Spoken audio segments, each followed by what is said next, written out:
ტრაგედია ხდება, როცა ვიღაცა ზედმეტი. საგარეო მისია და მიზანი იყო, რომ უნდა დავსაჯოთ საბერძნეთის დანგრევისთვის სპარსელები და დაისაჯნენ. მათი დედაქალაქი დაიწვა.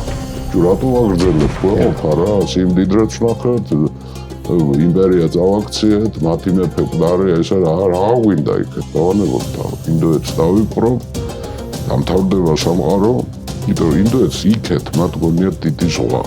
ყველაზე სახიფათო გზა, რა თქმა უნდა, ვინ აირჩევდა, ალექსანდრემ აირჩია. თუმცა გზაში მეც ხდება საინტერესო ამბები რა. აქ პირველად დაინახა ალექსანდრემ კასპიას. უნდა მიწვდეს სამხრეთ კავკასიას. და მერე პურის ხეობით და რიონის ხეობით მერე უკვე შავ ზღვას. ანუ ფაქტიურად ორად გაყო არმია, სატიბარზანი აჯანყდა. აი ეს რომელიც დახვდა და ეყმო, აუჯანყდა ალექსანდრეს. აქ არის ბარსაენტი, ერთ-ერთი მთავარი შეთქმული, რომელმაც ხანჯალი დაკრა დარიოს. ბანაკში მან იცის რომ ჯარი არის ძალიან უკმაყოფილო, მაგრამ მას გონია რომ მიზეზი არის რომ უაზრო ომი და მეორე ესე რომ ზამთარში ატოგვატარებ ამ კლდეებზე და მაშინ თებში ხომ პრობლემა გაცილებით უფრო რთულია. ეს მაკედონელები არიან გაგიჟებული, ის სპარსელები სასახლეებში დარჩნენ და ჩვენ ისე ბანაკში გვათრევს დილიდან საღამომდე. და ზამთარში იმაზე გადავყავართ კლდეებზე და კიდე საწაღვევანს გაჩვენმა არის. ყველას დიდი განსაცდელი აქვს. მოგესალმებით და ვაგრძელებთ ჩვენს მოგზაურობას წარსულში, რომლის მეგზურიც არის ისტორიკოსი გუბას სანიკიძე. განსაკუთრებული მადლობა მას, არა მარტო ჩემი, არამედ ჩვენი მაყურებლები, ჩვენი მსმენელების სახელით, ისედაც არიშურებენ ისინი თავიანთი მადლიერების გადმოცემას და გამოხატვას თავიანთ კომენტარებში, მათი აქტიურობის გამოც მადლობა უთხრათ და შევახსენოთ სხვებს, რომლებიც შედარებით გვიან შემოუერთდნენ დროების YouTube არხს ამ გადაცემათა ციკლს ან სხვა გადაცემებს, რომ თუ კი ჯერ კიდევ ისე ადევნებენ თვალს ჩვენს გადაცემებს, რომ არ აქვთ გამოწერილი თავად YouTube არხი, გამოიწერეთ, მოიწონეთ ჩვენი გადაცემები, გადაუზიარეთ თქვენს ახლობლებს, მეგობრებს. ჩვენთვის ეს ძალიან მნიშვნელოვანია თავად ამ ფორმატის შენარჩუნებისა და მისი წარმოებისთვის. განსაკუთრებული მადლობა, რა თქმა უნდა, მათ, რომლებიც დონაციითაც გვეხმარებიან, ეს ჩვენთვის ძალიან მნიშვნელოვანია. გუბას, ჩვენ წინა ლექციისას მოვისმინეთ საოცრად დრამატული და მძიმე ისტორია დარიოს მესამის, ჯერ ფაქტობრივად ღალატის, გატაცების, შემდეგ მისი მკვლელობის, თავად ალექსანდრე მაკედონელის რეაქციის ამ მოვლენებზე და ამ გადაცემაში, ამ ლექციაში ჩვენ ვისაუბრებთ უკვე იმაზე, როგორ განვითარდა ალექსანდრე მაკედონელის ლაშქრობის და თავად სპარსეთის იმპერიის ბედიც დარიოსის უკვე კანონიერი იმპერატორის, შეგვიძლია ასე ვთქვათ, შახის სიკვდილის შემდეგ, იმიტომ რომ ერთ-ერთი მთავარი მიზანი და ამოცანა ამ ლაშქრობის, ამ მისიის შეიძლება ითქვას, რომ უკვე შესრულდა, მაგრამ ალექსანდრე მაინც აგრძელებს ლაშქრობას და კიდევ უზარმაზარი ტერიტორიის მოცვას, რომელიც აი ამ რუკაზე ერთი თვალის შეებლებითაც კი ჩანს, რომ აი ჩვეულებრივი ადამიანის ძალებს აღემატება. მოდი დავიწყოთ ამაზე საუბარი, გავიხსენოთ, რა თქმა უნდა, დარიოსის სიკვდილი, მისი მკვლელობა და რა შეცვალა ალექსანდრეს გეგმებში უკვე ამ ფაქტმა. დიდი მადლობა, მოგესალმებით ძვირფასო მეგობრებო. მადლობა მინდა გადაგიხადოთ კომენტარებისთვის, აი მაგალითად ამ წინა ლექციის წინ პერსეპოლისის დაწვასთან დაკავშირებით ძალიან ბევრი გამოეხმაურა და ძალიან საინტერესო მოსაზრებები, რატო ქნა ეს ალექსანდრე. უმრავლესობა მაინც ქართველები ვართ და ამბობდნენ რომ სიმთვრალეში დაწვა. ალბათ ასე იყო მაინც, იმიტომ რომ ადამიანი მოწყვლადი არსება არის, ფხვიერი არსება არის და უცებ შეიძლება არც კი ქონდა დაგეგმილი ან რაღაც ან ჰეტერა ქალების მოწოდებაზე მოიქცა ასე ხო და მე ვიხარია რომ ჩვენი მაყურებელი ჩართულია ჩვენთან ერთად და ყოველგვარი გადაჭარბების გარეშე ვამბობ, რომ ძალიან მაინტერესებს მე პირადად ძვირფას მეგობრებო თქვენი მოსაზრებები ამა თუ იმ საკითხზე. ხო, იმიტომ რომ მოგზაურობთ ერთად მოგზაურობთ და ინტერესიც საერთო გვაქვს, ხო და ვამოწმებთ, უყურებთ, ვზომავთ, წონით, რა მოხდა, როგორ მოხდა, რანაირად მოხდა, რატო იქცევიან ასე. ხო, მოქმედი პირები, აგერ უკვე 24 საუკუნეა იმის მერე გასული, ხო. ფიქრობ, რომ საინტერესოა ეს და ჩემთვის დიდი პატივია, რომ ასე გულითადად ჩაერთეთ ამ მოგზაურობაში ჩემთან ერთად და გიორგისთან ერთად და მადლობა ამისათვის. ახლა გავაგრძელოთ ჩვენი ამბავი, მოხდა ის, რაც მოსალოდნელი იყო. ჟანრი მოითხოვდა ასეთ რამეს, რომ ზედმეტი იყო დარიოსი უკვე. მოვლენები, დრამატურგია ასეთი არის რა, თეატრალური ხშირად ისტორიულსაც ნიშნავს, ხო, დრამატურგია. დრამატურგიაში როცა ტრაგედია ხდება, როცა დრამა არის, ხო, ვიღაცა ზედმეტია. აშკარად ახლა განსაკუთრებით გავგამელას ბრძოლის მერე, ყველა გძნობდით, რომ უკვე დარიოსი ზედმეტი იყო. დარიოსი თან მოკლეს თავისიანებმა, ხო და ალექსანდრეს ძალიან დიდი ტვირთი ჩამოეხსნა ხრებისგან, იმიტომ რომ ეს დილემა იდგა, ახლა კი მას უნდა დარიოსის ტყვეთაყვანა დარწმუნებული ვარ, რომ ის ახლა მის სიკვდილით დასჯას არც კი შეეცდებოდა, არც ქონდა გავლებული პირობაც კი ქონდა დარიოსის დედასთან, როცა შეხვედრა ქონდა ისოსის ბრძოლის დროს, როცა ტყვეთა აიყვანეს მაკედონელებმა დარიოს ოჯახი, მაშინ სიზიგამბის შეპირდა ალექსანდრო, მე შენი შვილის მკვლელობას არ ვაპირებ. სხვათა შორის პირობების დაცვა იცოდა ალექსანდრე. საერთოდ კარგი მეფის ერთ-ერთი თავი თვისება არის რაღაცას რო იტყვის და იმაში სიტყვის ერთგულება. ახალ ეთიკაზეც ვილაპარაკეთ ჩვენ. დღეს გარკვეულწილად ამ ახალ ეთიკას განვავითარებთ ახლა, ხო, მაგრამ ეს მოხდა აქა, უკვე აქ არის, ეს არის ჰეკატომბილისი, ეს არის ზადრაკარტა, არ წერია ახლა აქა, ეს არის პართიის, ახალი რუკა შემოვიტანეთ ძვირფას მეგობრებო, ახლა ძებნაში ვართ ყოველთვის. ჩვენ ვერ ვახერხებთ ჯერჯერა, შავი ასოებით ეს არის სატრაპიების სახელები, ჰირკანია, პართია, მიდია, ხო, პერსი და არ წერია, აგერ კარმანია, ხო? ხო, და აქ არიან პართიის მთავარი ქალაქი არის ჰეკატომბილიც შეიძლება ვთქვათ და აქ ქალაქში არ დგას ჯარი, დგას ველზე, ბანაკში დგას. ერთადერთხელ როცა ქალაქში დატოვა ჯარი და დრო ატარებია, ეს იყო ბაბილონი. დანარჩენი სადაც კი იყო, ალექსანდრე სუზაში შევიდა, ხო? პერსეპოლისში, პასარგაჩში. პერსეპოლის კი გააძარცვია, მაგრამ ქალაქში არ იყო ჯარი, ბანაკში იყო. ხო? აქ დგანა, ნახე, ეს ჰეკატომბილისი რითი არის მნიშვნელოვანი, ეს არის გზაგასაყარი, ძვირფასო მეგობრებო. ჩრდილოეთით გზა მიდის ჰირკანის სატრაპიაში, რომელიც ძალიან მნიშვნელოვანი სატრაპია, სამხრეთით მოდის პართიაში, აღმოსავლეთით მიდის ბაქტრიისაკენ, ბაქტრია ეს არის ბაქტრია, ეს არის სოგდიანა. ხო? ეს არის დრანგიანა, ეს არის არახოსია, ეს არის გედროსია და ასე ეს აღმოსავლეთი არია. ეს პროვინციები ისევე ჯერჯერობით ალექსანდრეს გავლენების მიღმა არის და მკვლელობა როცა მოხდა დარიოსის, მკვლელები დაიფანტნენ. სხვადასხვა მიმართულებით წავიდნენ. ნახე, ჩვენ შეიძლება ვივარაუდოთ, რატო არ წავიდა ყველა ერთად ბაქტრიაში. ხო, რომლის სატრაპის იყო მთავარი ახლა ბუნებრივია მოთავეა შეთქმულების. დიახ, შეთქმულები, ხო.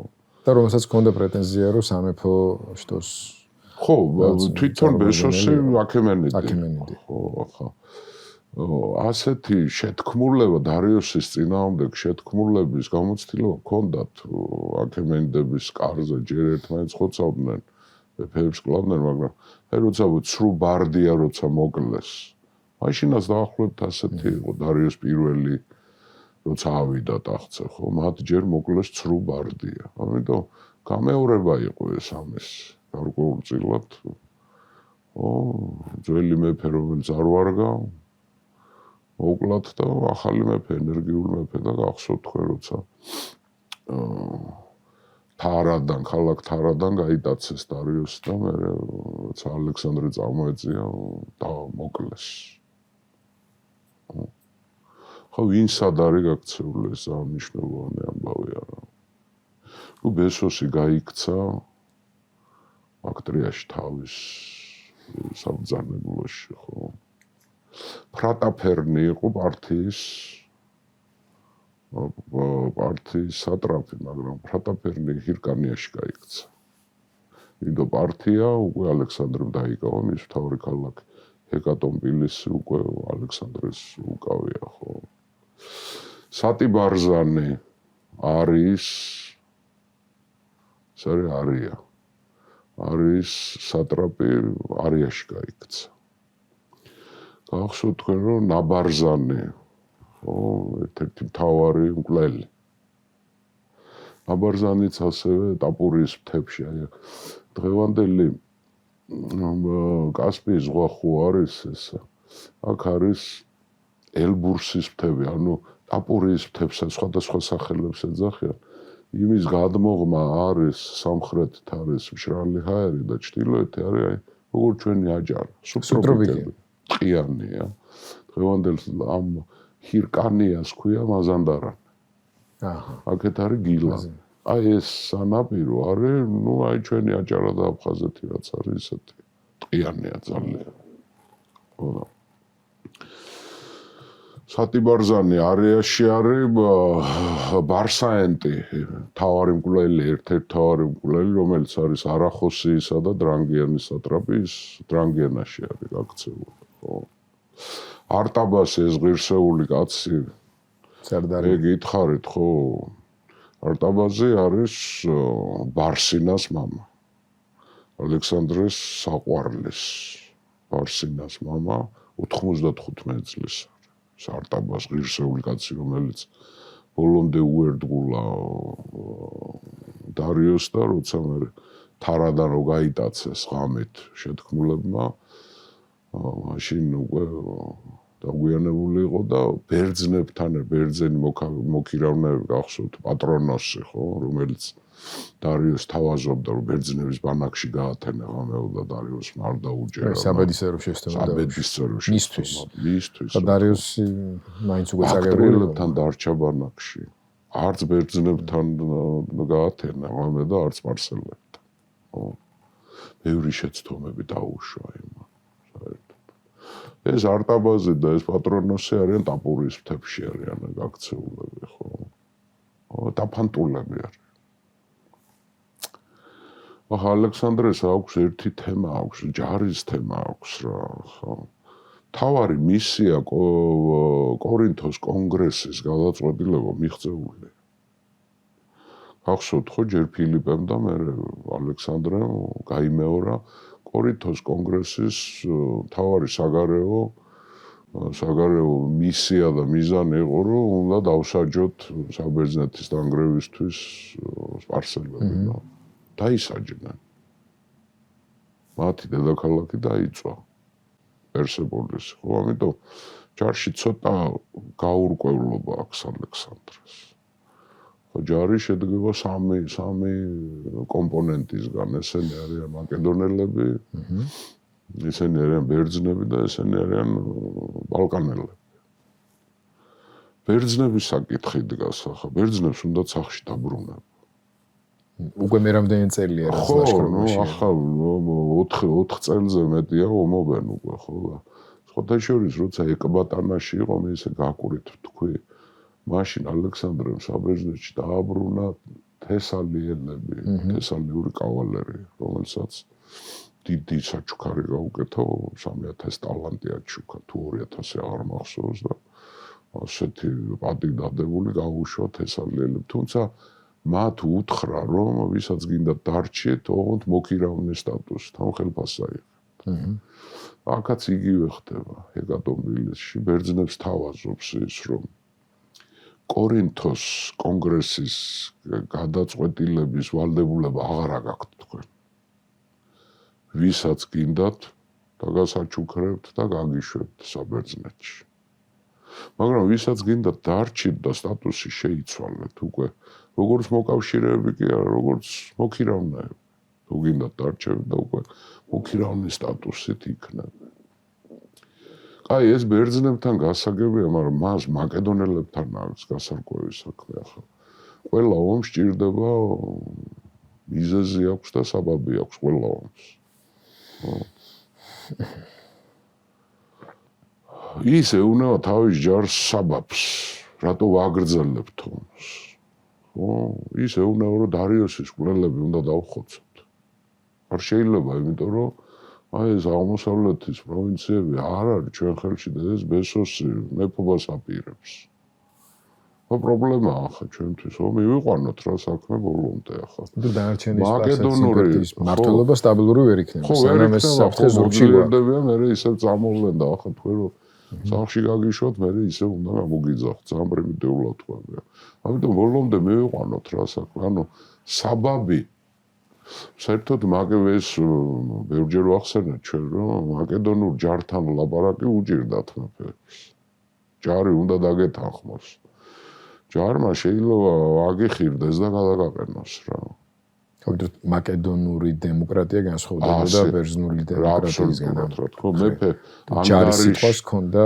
ანგარიშვალდებულია ჯართან ასე არა ახლა ყოველდღე ჯარი არ იკრიბება და რაღაცებს არ ითხოვს მაგრამ ახლა რატო ვაგრძელებთ გვეყოფა რა სიმდიდრეც ვნახეთ იმპერია წავაქციეთ მათი მეფე მკვდარია ესე რა გვინდა იქეთ დავანებოთ თავი ხო არა სანამდე ის მკვლელები უნდა დავსაჯოთ იმიტომ რომ პრობლემა შეგვიქმნეს ეს არის საბაბი საბაბს ეუბნება ჯარს მაგრამ არავის არ ეუბნება მიზეზს რატო აგრძელებს მას ჰქონდა ჩვენ ხო ვიცით რომ რაღაც წარმოუდგენელი ენერგიის ადამიანი იყო და ამბიციები მას უნდა სამყაროს დასალიერამდე გასვლა გიორგი ეს სამყაროს დასალიერი ვითომ გასაგები თემა არის მაგრამ არავინ არ იცის სად არის სამყაროს დასალიერი ახლა ბერძნებმა განათლებულმა ბერძნებმა იციან რომ არსებობს ინდოეთი დიდი ქვეყანა მაგრამ ინდოეთს გადაღმა აღარ იციან უკვე რა ხდება ალექსანდრეს უნდა ინდოეთში შესვლა გარდა იმისა რომ ეს დიდი ბაქტრია ანუ ცენტრალური აზია აღმოსავლეთ ირანი დაიპყროს ისე მას გულში უდევს რომ ინდოეთამდე მივალ ინდოეთს დავიპყრობ დამთავრდება სამყარო იმიტომ რომ ინდოეთს იქეთ მათ გონიათ დიდი ზღვა მე ძალიან გაუკვირდებათ როცა ინდოელებისგან გაიგებენ რომ ჯერ ჰიმალაებს რო შეხედავენ და ინდოელებისგან გაიგებენ რომ ამის გადაღმა დიდი ქვეყანაა კიდე ჩინეთი და აი მაშინ კი ჯარი უკვე ჯარის დათანხმება შეუძლებელი იქნება მაგრამ აქამდე მივალთ ჩვენ ხო ამიტომ საბაბს ეუბნება რომ მოდით ბიჭებო რა დავსაჯოთ ბესა და მე ყველა სახლში წავიდეთ გამომყევით ახლა ბაქტრიამდე ბესა გაქცეულია ბაქტრიაში დაითანხმა ჯარი დაითანხმა მაგრამ ახლა ამ გაქცეულებს რაღაცა უნდა უქნას და დაიფანე ზოგი ხირკანიაშია ზოგი ტაპურიის მთებშია ზოგი არიაში გაიქცა ისა ბარსაენტი იმაში არის დრანგიანაშია გაქცეულ მკვლელები ხო ახლა მარტო ბესა არ არის დასასჯელი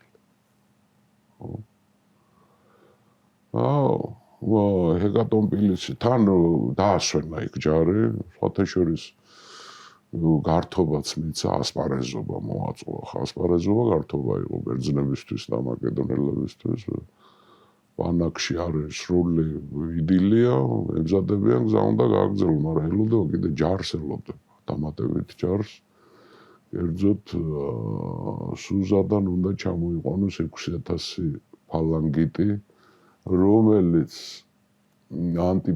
ანტიპატრეხო რეგულარულად ჯარებს აგზავნეს. ახან ბერძნების ნაწილი წავიდნენ ჯარის შესავსებია, ამიტომ ელოდება 6,000 ახალ მეომარს მაკედონიიდან კლიტოშავმა უნდა ჩამოიყვანოს. მისმა გამზრდელის ლანიკას ძმამ, ალექსანდრეს ძიძას ძმამ. კლიტოსი ალბათ იყო სუზაში და მას ევალებოდა ჯარს უნდა დალოდებოდა და მე ჩამოეყვანა ჰეკატონპილესში. ამიტომ ელოდება. მაგრამ სანამდე ბაქტრიაში წავა, მან ეს გაბნეული სატრაპებია ჰირკანიაში და ტაპურიაში გაქცეულები უნდა მოიკითხოს. ამიტომ ჯარს ყოფს სამ ნაწილად. აი აქ ჩანს კიდევ ჩეხე უგამბრუნდება. ეს ის არის მოძრაობა. ალექსანდრეს ლაშქრობის, აი როგორ მოძრაობს. შუა აზიაში შედის, მე ინდოეთში მე უგამბრუნდება და ასე შემდეგ, ხო. ჰირკანია დასამორჩილებელია და კასპიის ზღვა აინტერესებს ძალიან. და სამად გაყო ჯარი, ერთ უსარდლა ერიგიოსი, ერთ ნაწილს, მეორეს უსარდლა კრატეროსი და მესამეს თვითონ ჩაუდგა სათავეში და მათ დაევალათ ჰირკანიის და ტაპურის და კადუსიელების დამორჩილება. ანუ კასპიის სამხრეთ სანაპირო უნდა დაიმორჩილოს. ზადრაკარტა ერქვა ჰირკანის დედაქალაქს, აქ არ წერია და იქ უნდა შეიკრიბონ მერე. და მერე გააგრძელებენ ომს. ხო, და წავიდნენ სამი მიმართულებით წავიდნენ.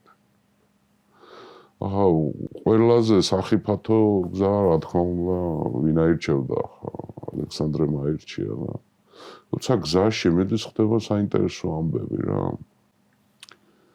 გაქცეულმა დარიოსის კვლელებმა დაიწყეს ჩაბარება. როცა ალექსანდრე თავის წილი ჯარით მიდის ჩრდილოეთისკენ, ჰირკანიისკენ, მასთან მოდის ის ნაბარზანი. სარდალი, რომელიც ერთ-ერთი მთავარი ინიციატორი იყო ჯერ დარიოსის გადაყენების და მერე მკვლელია. ნაბარზანი დახვდა გზაში შემოეგება. ჩაუვარდა მუხლებში ალექსანდრეს და მაპატია. ალექსანდრეს ესეთ თვისება ჰქონდა, ვინც კი ნებდებოდა, თუნდაც მტერე. ის ყოველთვის იწყალებდა. მან ნაბარზანი შეიწყალა, ოღონდ შეწყალება ითვლება, რომ მარტო სიცოცხლე დაუტოვა. მეტი არაფერი. იმის მერე ეს ნაბარზანი აღარ აჩანს. როგორც ჩანს, ცოცხალი დატოვა, მაგრამ მის ამალაში მას მისი ადგილი არ არის, და მეფის კვლელია ეს. დიდი პატივისცემა, ახლა ცოცხალი დატოვა. მერე ხდება ფრატაფერნი, პარტიის გაქცეული ჰირკანიაში იყო. ფრატაფერნი ხდება ყოფილი პარტიის სატრაპი თავის შვილებთან ერთად. თორცე ფარისმანი და სისინი ერქვათ. ფარისმანი. ძვირფასო მეგობრებო, ქართველებო, მოგმართოთ ასეთ რამეს, რომ როცა ზოროასტრიზმის გავრცელებაზე ვსაუბრობდი წინა ლექციებში, საქართველოს ძალიან ფეხმოკიდებული იყო.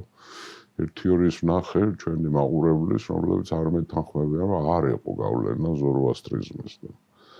ერთ მარტივ ძალიან პრიმიტიულ არგუმენტს მოგიყვან ძვირფასო მეგობრებო.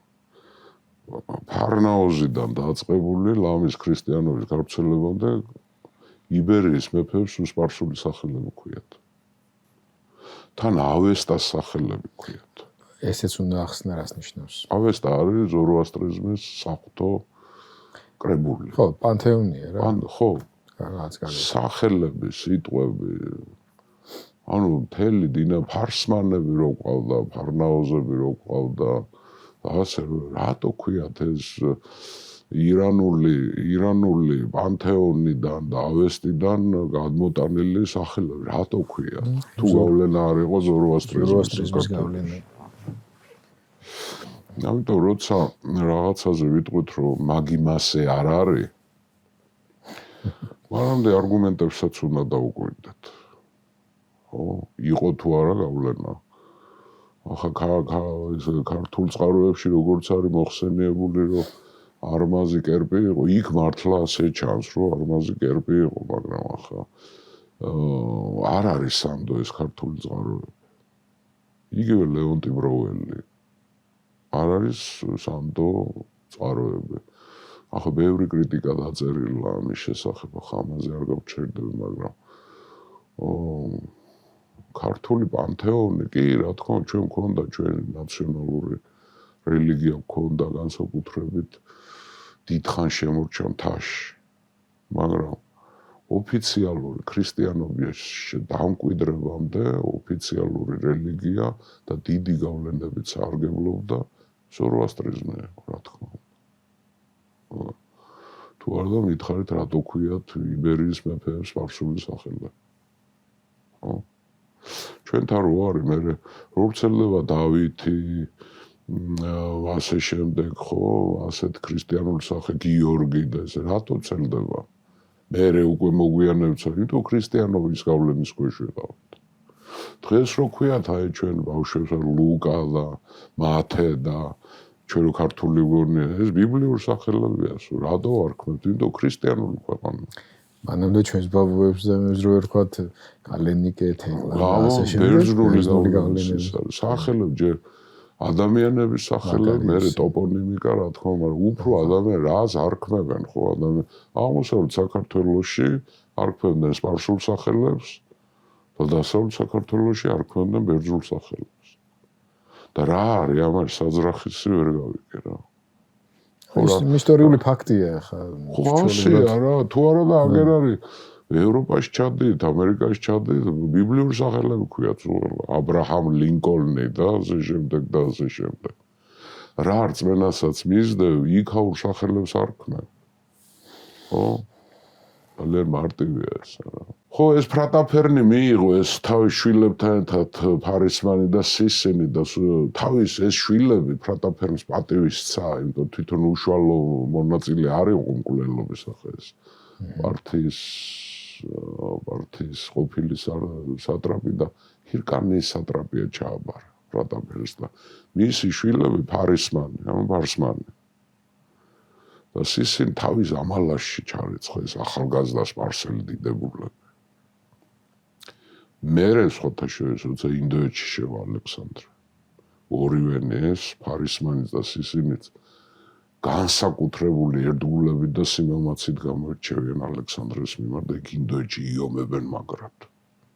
ახალი მეფის დროშის ქვეშ. ანუ ამართლებს ეს ალექსანდრეს ტაქტიკა ხო. მაგრამ ყველაზე საინტერესო არის მოდის არტაბაზი, მისი საყვარლის ბარსინას მამა. არტაბაზი ეს იცნობს ბავშვობით.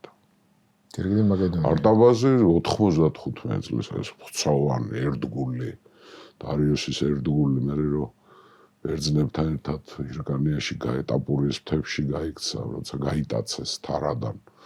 დარიოსი არტაბაზი ბოლომდე დარჩა ერთგული, მაგრამ საინტერესო არის ეს ალექსანდრეს იცნობს პატარაობით, არტაბაზი ასაკში. თან მოიყოლა თავისი სამივე შვილი, არსამი, კოფენი და არიობარზანი. ჩავთვალოთ ესენი არიან ალექსანდრეს სწორდიძმები. ეს ის არიობარზანი, აი სპარსეთის კარიბჭეს რო იცავდა. ღირსეული კაცი რო იომა და ნუ ახლა ბოლოს ალყაში მოექცია.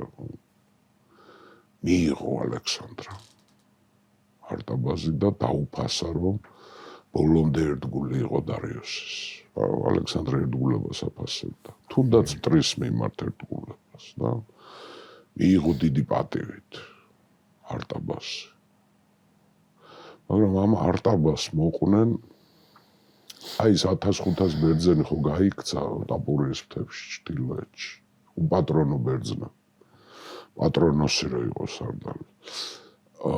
ამ ბერძნებმა არტაბას გამოაყოლეს თავისი ელჩები თხოვნით ალექსანდრესთან რომ შეგვიწყალდა.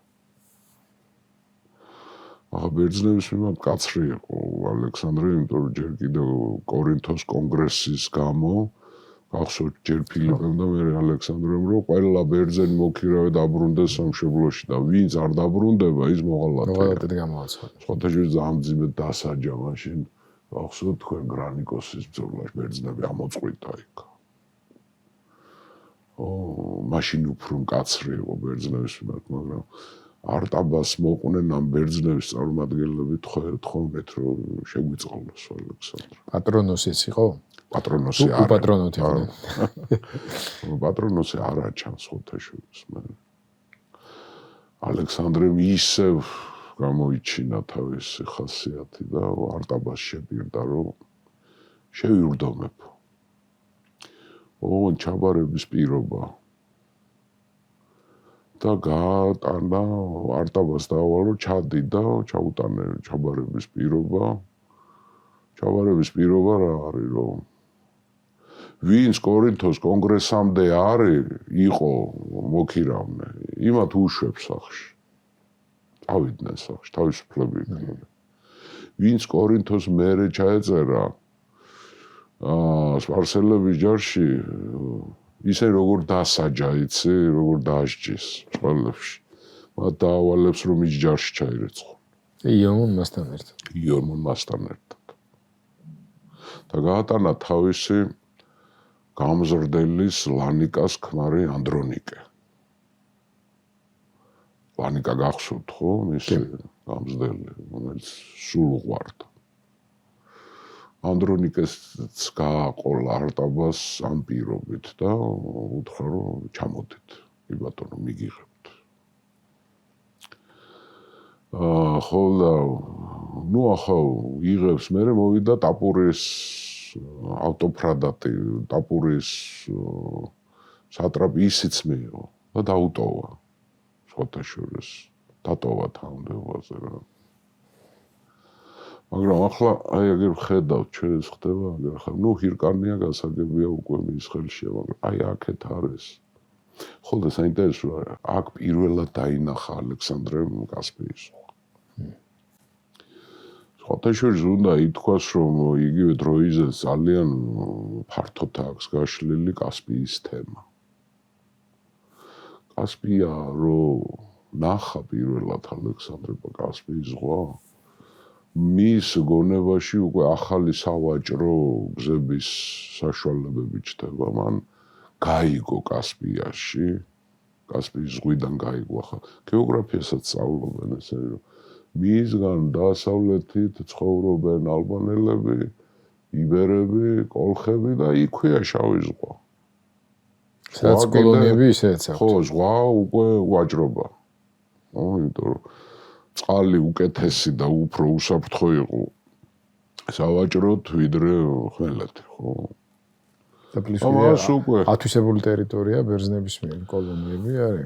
როგორ არის შავი ზღვის სანაპიროები კი აქვთ ათვისებული აქეთ, მაგრამ აქეთ აღარ არიან სიღრმეში, ხო უკვე რა. ამიტომ ალექსანდრეს იდეა არის რომ აი ძალიან მყარად უნდა დაიჭიროს ეს კასპიის სამხრეთი და დასავლეთი სანაპიროები, ამიტომ ის იღებს გადაწყვეტილებას რომ უნდა დაიმორჩილოს. უნდა მიწვდეს სამხრეთ კავკასიას. და მერე მტკვრის ხეობითა და რიონის ხეობით მერე უკვე შავ ზღვას უნდა დაუკავშიროს. აი როგორი კაცი იყო, ხო? ამიტომ აქ პრობლემა აქვს ორი რაღაცა. ერთი არის კადუსელი, აი აქ ცხოვრობდნენ კადუსელი. კადუსელები რამოდენიმეჯერ ვახსენეთ ჩვენსა მეომარი ტომი ძალიან, რომლებიც სისხლს უშრობდნენ აქემენდებსაც. ხშირად მათი მოკავშირეებიც იყვნენ. და კადუსელების წარმომავლობა დღემდე არ ვიცით. ახლა ეს ირანული მოდგმის ხალხი იყო თუ არაა გამორიცხული. მე მაინც ვთვლი რომ კავკასიელები არიან. აი რაღაცა ლეკების და ალბანელების ნათესავებს გვანან უფრო, ხო და გარდა ამის აქ ცხოვრობენ ეგრეთ წოდებული ტყის მარდები. მარდებზე ჩვენ ვილაპარაკეთ, როცა პერსეპოლიში იყო, მაშინ აი ცოტა უცნაური ამბავია ხა. ორ ადგილზე გვხვდება და ორ ლოკაციაზე გვხვდება მარდები. ერთი გვხვდება ცენტრალურ ირანში და მეორე გვხვდება კასპიის სანაპიროსთან. ახლა ეს ერთი ხალხია, გიორგი, სხვადასხვა ადგილზე. თუ უბრალოდ ორი განსხვავებული ხალხი ამარ ერთ სახელი ქვია, ხო? არ ვიცი. ეს არ ვიცით. არ ვიცით, ახლა ეს მოისარი მარდები, რომლებიც ტიგრანის მოკავშირეებად ომობდნენ, როგორც იბერიელ შუბოსნებთან ერთად, ახლა დარწმუნებულები ვართ, რომ ეს არის ეგრეთ წოდებული ტყის მარდები, ჩრდილოეთ მარდები. ხო და ალექსანდრემ ჯარი ორად გაყო და პარმენიონს დაავალა კადუსიელების დამორჩილება და თვითონ წავიდა მარდების წინააღმდეგ. თვითონ ალექსანდრე ახლა პარმენიონმა დაამარცხა კადუსიელები, პრინციპში ბრძოლაც არ ყოფილა, დამორჩილდნენ კადუსიელები, მაგრამ ჯვამ ალექსანდრეს ამ მარდებმა წინააღმდეგ გაუწიეს. ხო თქვით ხო რა ეს კასპიის სამხრეთ სანაპირო არის მთიანი, ტყიანი დინარეებია ბევრი, მიუვალია რა. გენერალურ ბრძოლა საპარტიზანოდ გადასარევი ადგილია. ხო. ძალიან მაგარ წინააღმდეგობა გაუწიეს მარდებმა. გიორგი იმ დონეზე გაუწიეს წინააღმდეგობა, რომ ორჯერ დაიჯრა ალექსანდრე. ერთხელ წვივი გაუხეთქეს ისრით. მეორეჯერ კისერში მოარტყეს ქვა. ქვა მოხდა, ხო, შურდული ესროლეს. ამ ბრძოლებში, ამ პარტიზანულ ბრძოლებში. ხო, მაგარი ხალხი არიან ეს მარდები. და ისე დაზიანდა, რომ რამდენიმე დღე მხედველობა დაკარგა ალექსანდრე. მაგრამ დაამარცხა ალექსანდრე ხარასი და დაამარცხა და წამოიყვანა. რა ქვია, ტყვეები წამოიყვანა, მძევლები გამოართვა და დაიმორჩილა ეს. ანუ მოადგა უშუალოდ უკვე ალექსანდრეს გავლენა უკვე მოადგა მდინარე არაქსა. ეს არის სამხრეთ კავკასიის უკიდურეს სამხრეთი ნაწილი. როგორც ჩანს ამის გამოძახილია მერე რომ აი საქართველოშია ნამყოფი და მაგალითად ბევრი ცნობებია რომ დარუბანდი მისი დაარსებულია აფეშოში დარუბანთან არ არის ალექსანდრე. ნუ არის ლეგენდა ხა. იმხელა სახელი ქონდა რომ მერე ყველა პრესტიჟი იყო რომ ჩვენთან ნამყოფია და ჩვენ დაგვიპყრო და იმდენი ქალაქი დაარსა და იმდენი მოხდა რომ ხროლდება სამხრეთ კავკასიაზე და ეს მისი ოცნება რომ შუა აზია, ინდოეთი, ჯერ ინდოეთი, შუა აზია, მერე კასპიის საშუალებით კავკასიონი და მე შავი ზღვით უკვე ევროპასთან ეს დიდი ხაზის სავაჭრო გზების, რომელსაც აბრეშუმის გზის მთავარ მიმართულებას ამაზე ოცნება, ამაზე ფიქრობს. თან კასპიის სანაპიროზე რომ ტყეების მასივი ნახა ეს გადასარევი ამბავია ფლოტის აშენებას არ დაჭირდება ჩამოტანა. არსაიდან ხო მასალას. ხო და დაბრუნდა ხო შეიკრიბენ მაშინ ჰირკანია შეიკრიბენ და აქ ელოდება ჩამოუვიდა კლიტოსის ჯარი. ის 6000 კაცი და აქ იღებს გადაწყვეტილებას და ჯარს ყოფს ორ ნაწილად. ახლა უნდა გააგრძელოს წავიდეს ბესოსი უნდა მოიკითხოს ბაქტრიაში.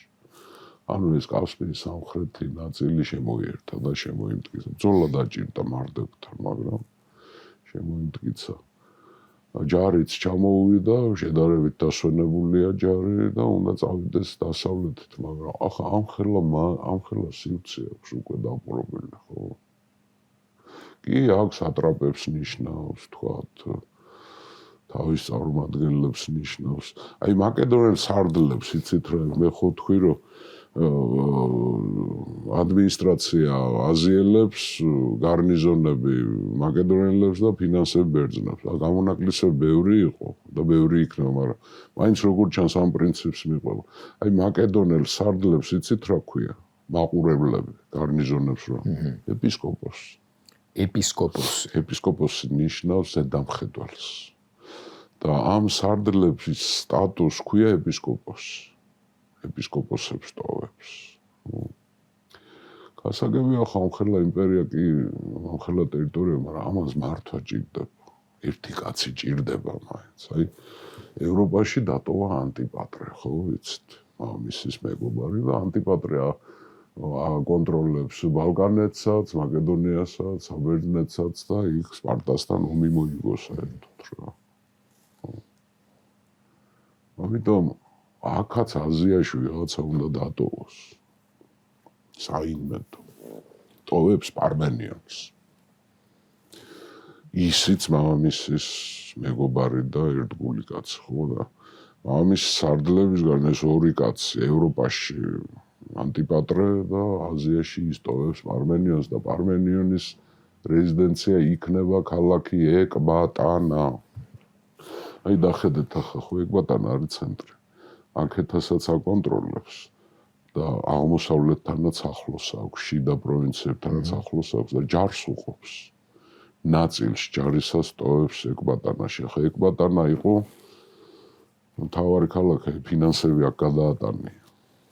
ის რაც ახლა განსაკუთრებით პერსეპოლიში და დასავლეთში დააბინავა და თორე ისე უფრო საზაფხულო რეზიდენცია იყო შაჰების. ეკბატანას განსხვავებით პასარგადისგან და პერსეპოლისისგან ციტადელი ჰქონდა. უფრო დაცული იყო ეკბატანა. ამიტომ პარმენიონს დაავალა რომ დააპყრობილი პროვინციები მისი ყურადღების ქვეშ უნდა იყოს და ზურგი დაცული უნდა იყოს. ანუ როცა ის შედის აღმოსავლეთ ირანში და მე ინდოეთში უნდა შევიდეს, მას ლოჯისტიკა ჭირდება. და პარმენიონი არის ლოჯისტიკის ღმერთი. აი ეს ყველაფერს რასაც ახერხებს ალექსანდრე ახლა. მაგალითად არმიებს ძალიან ხშირად ჭირთ ერთი უბედური შიმშილი. ვერ დაასახელებთ ახლა დიდ სარდალს და დიდ არმიებს, რომლებსაც ერთხელაც მაინც არ ქონოდეს პრობლემა. ამის ჯარს აფერი არ აკლია არასდროს. ეს არის პარმენიონი. პარმენიონს უტოვებს ეკბატანაში ჯარის მნიშვნელოვან ნაწილს და თვითონ უკვე 20,000 ქვეითით 3,000 მხედრით და კლიტოსის მიერ ჩამოყვანილი კიდე დამატებით 6,000. უბრალოდ კლიტოსი სუსიაში შეუერთდება ცოტა მოგვიანებით.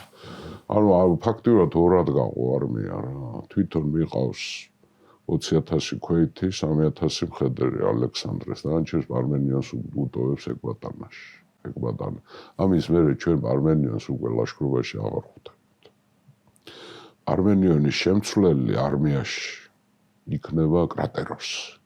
კრატეროსი საერთოდ მესამე ავტორიტეტი იყო არმიაში. ახლა მეც გითხარით, რომ გავგამელაშიც, ისოსშიც, ხო იგივე გრანიკოში ცენტრი, ფალანგა ყოველთვის არდლობს კრატეროსი. კრატეროსი ჰეტერია მის მეგობარია, მაგრამ დიდი ავტორიტეტი აქვს. ეს ახალგაზრდა თავის სარდალი. ახალგაზრდა, მაგრამ ძალიან მაგარი სარდალი არის კრატეროსი და პარმენიონის ჩამონაცვლებელი. აიძრა აღმოსავლეთისკენ მიდის, კერძოდ ეს არის სატრაპია არია. აქ არის ქალაქი სუსია. სუსია არის მონაპირე ქალაქი. ჰირკანეიდან გადადიხარ არიაში. ჯარი როგორ აღავს ახლა? პარმენიონი კი დატოვა ეკბატანაში გააბრუნა და დაავალა ზურგის უზრუნველყოფა მთლიანად იმპერიის მართვა, მაგრამ მისი შვილები არიან სარდლები. მაგალითად მხედრობის სარდალი არის ფილოტა. და ვიმახსოვროთ ეს კარგად. ეს პერსონა. გახსოვთ თქვენ რომ როცა ლაშქრობა დაიწყო, ლაშქრობაში მონაწილეობდა როგორც პარმენიონი, ასევე მისი სამი შვილი. ფილოტა, ნიკანორი და ჰექტორი. ჰექტორი გახსოვთ ნილოსზე დაიხრჩა. უმცროსი შვილი. მაგრამ ფილოტა არის მხედრობის, ანუ კავალერიის სარდალი. ხოლო ნიკანორი მეორე შვილი, შოთანაშვილი პარმენიონის, ის ჰექტორი უმცროსი. ის არის ჰიპასპისტების მეთაური, ანუ სამეფო გვარდიის, ქვეითი გვარდიის, ანუ ორი წამყვანი პოსტი არმიაში. პარმენიონის შვილებს უკავია, ანუ კავალერია არის ფილოტა და ჰიპასპისტები, ანუ სამეფო გვარდია არის, რა ქვია, ნიკანორი. სახელი ნიკანორი აქედან მოდის. არიაში რო შევიდა, აი რა სუსია ქალაქი. სუსიაში მას შემოეგება სატიბარზანე, არეის სატრაპი. ეს სატიბარზანე შეთქმულია ერთ-ერთი. დარიოსის კვლელია. სატიბარზანი ჩაუვარდა მუხლებში ალექსანდრეს. შენსკენ ავა. შემივდო მე. ალექსანდრეს პირობა აქვს ასეთი, ვინც მოდის, ვიღებ, მაგრამ ახლა გამეორებით უკვე სხვა ამბავია. შეივრდო მამამ. სატიბარზანე საინტერესოა იმითაც, რომ სატიბარზანს აქვს ზუსტი ინფორმაცია, რას გეგმავს ბესოსი. და სატიბარზანმა აქ უთხრა სუსიაში, რომ ბესოსი ბაქტრიაშია და უკვე თავი გამოაცხადა მეფედ. კერძოდ დაირქვა არტაქსერქსე მეხუთე. ჩვენ ხო გავიარეთ წინაშე, ჩამოვთვალეთ იქ ეს. ბევრი მეცნიერი თვლის, რომ და აქემენიდების დინასტია ბესოსს ემთავრდა. იდო ბესოსი ირანელების ერთი ნაწილისთვის მეფე იყო. მაგრამ მაინც დარიოს ეკუთვნება დინასტია ხო. და მან კიდევ საკმაოდ ცუდი ინფორმაცია მიაწოდა ალექსანდრეს, რომ ბესოსი კრიბავს დიდ ჯარს ბაქტრიაში და ელოდება სკვითების და ინდების დახმარებას, ინდოელების.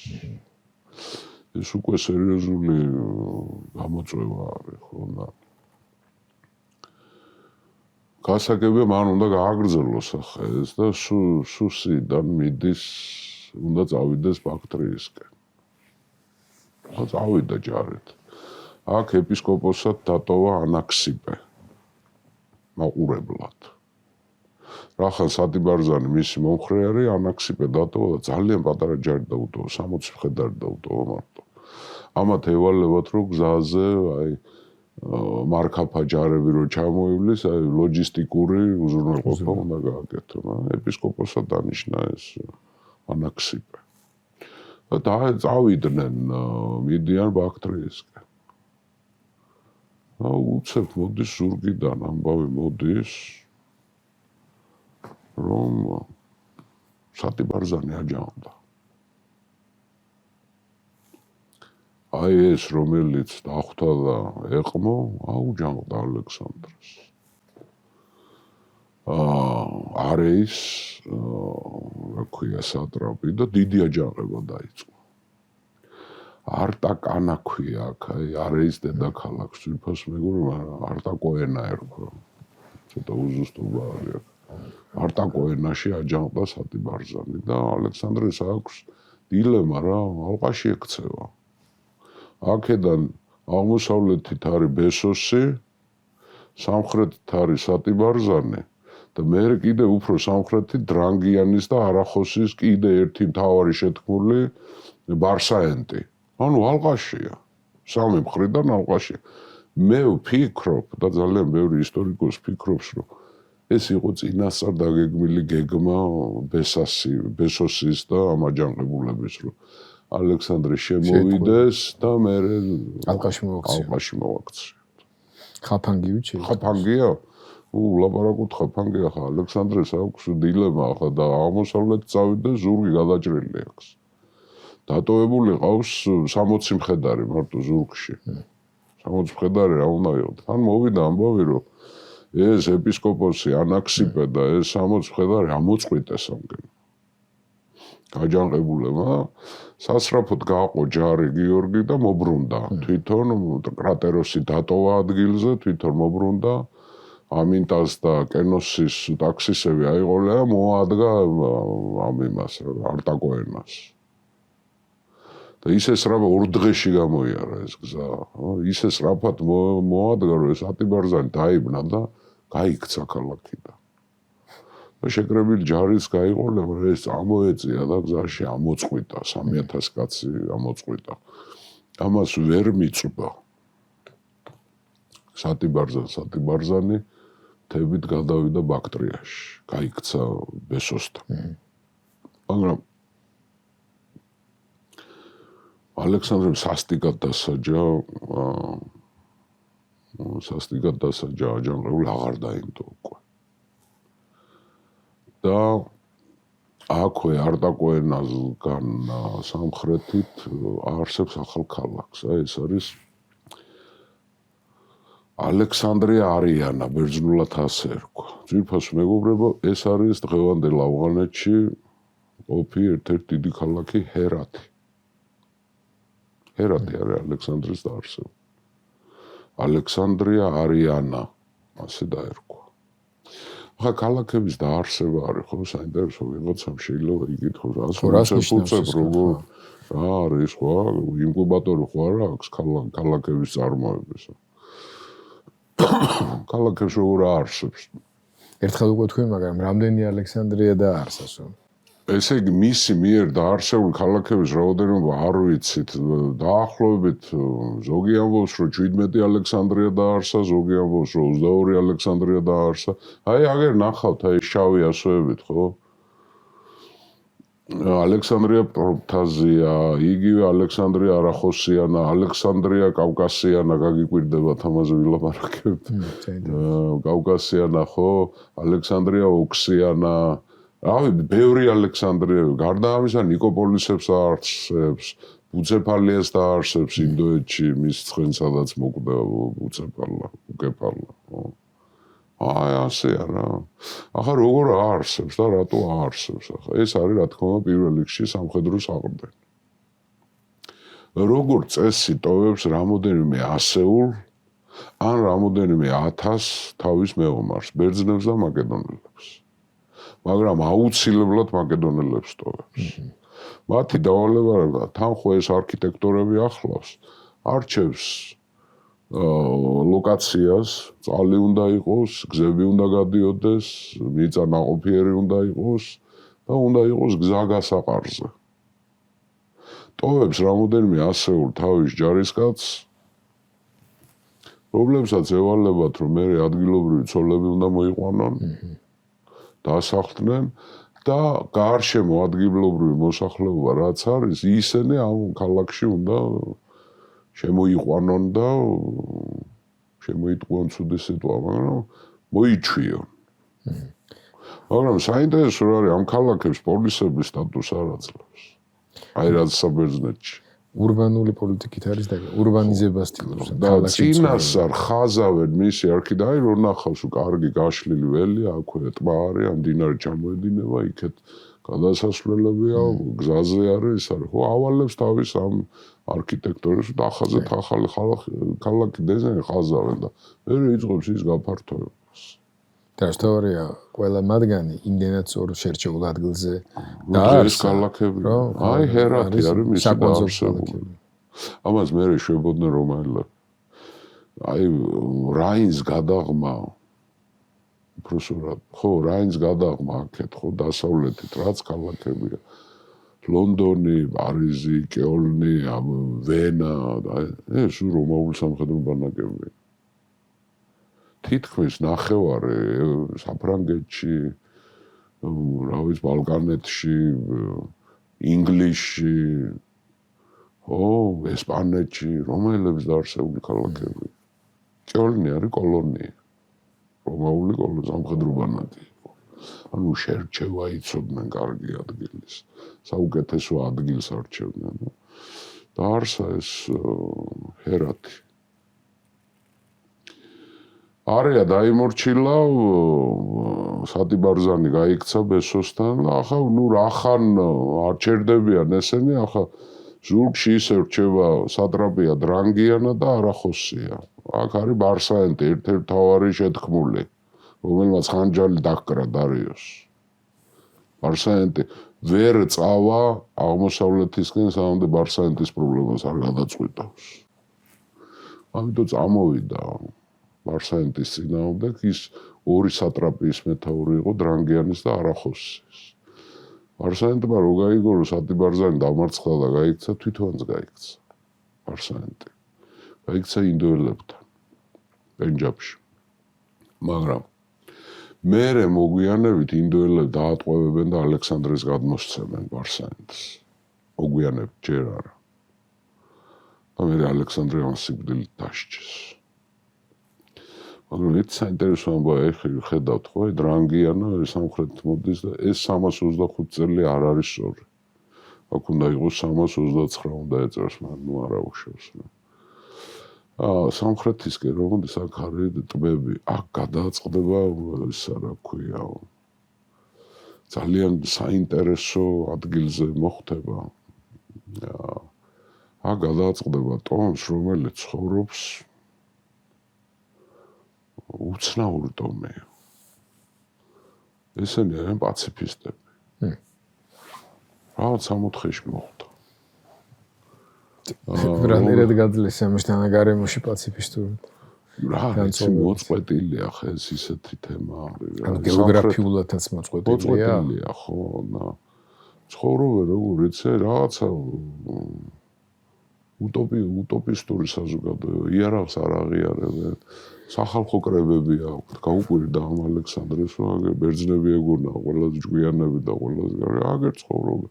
უკონფლიქტო საზოგადოება არის. ამათ დაუტოვებს სახელი დამავიწყდა ამ ტომის რა ერქვა ხო და დაუტოვებს ავტონომიას, არ შეეხება, არც ხარკს გადაახტევებს, არ გაგიჟებულია, გახარებულია, მოწონს ესე.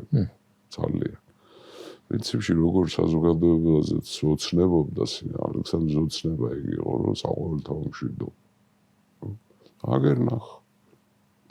ესე. ამ დროს გედროსი არის უკიდურესი, აი აგერ არის, გედროსია უკიდურესი სატრაპია არის და გედროსიელებმა გამოუგზავნეს ელჩები და დამორჩიდნენ ალექსანდრეს. და ნახეთ შეხედე რა ამხელა ეს შემოიერთა. ეს ნაწილი. კარმანია მანამდე შემოიერთა გახსოვთ ხო? როცა პერსეპოლისში. ფაქტობრივად თანამედროვე პაკისტანის ტერიტორია. პაკისტანი ავღანეთი. და ავღანეთი. ხო. მერე როცა მიდან დრანგიანიდან გადავიდა არახოსიაში დაარსა ახალი ქალაქი. აგერ არის. ალექსანდრე არახოსიანო. ეს არის ყანდაარი. ყანდაარი. ანუ ყანდაგარიც ალექსანდრეს დაარსებული. ყანდაგარიც ალექსანდრეს დაარსებული.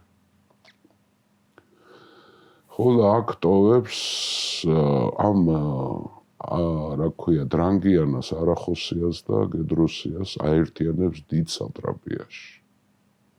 და აქ ტოვებს დიდ გარნიზონს, 4000 მაკედონელი და 600 მხედარი.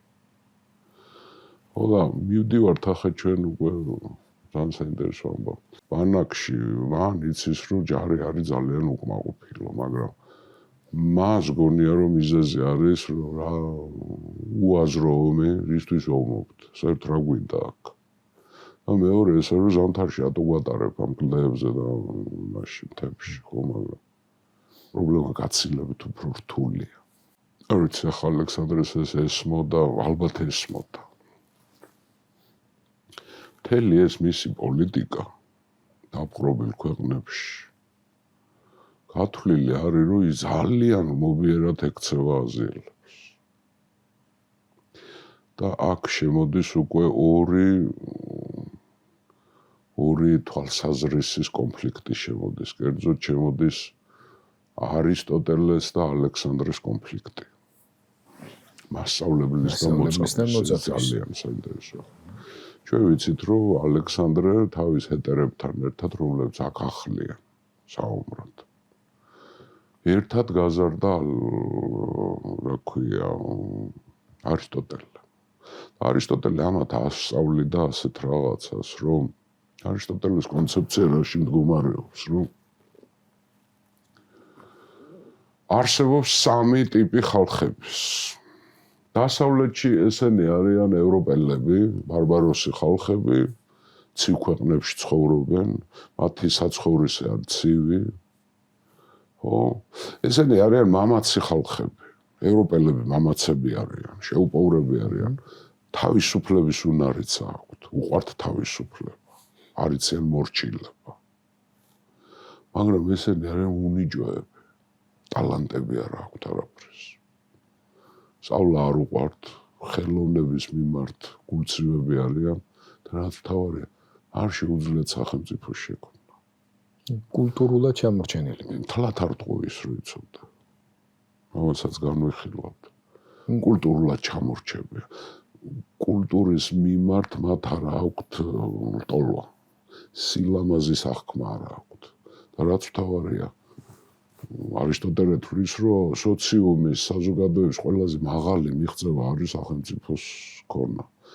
ხალხს ერს თუ არა აქვს უნარი რომ სახელმწიფო შექმნას, რაშიც ვეთანხმება. ის არ არის სრულფასოვანი.